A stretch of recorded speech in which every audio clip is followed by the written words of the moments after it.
મહારાષ્ટ્રના લાતુરમાં દુકાનોમાં ભારે આગ ફાટી નીકળવાની ઘટના સામે આવી છે.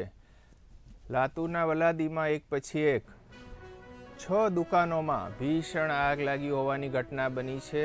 આ ઘટનામાં અંદાજે 50 થી 60 લાખ રૂપિયાનો સામાન બળીને ખાખ થઈ ગયો. ભીષણ આગના પગલે સમગ્ર વિસ્તારમાં અફરાતફરી મચી હતી.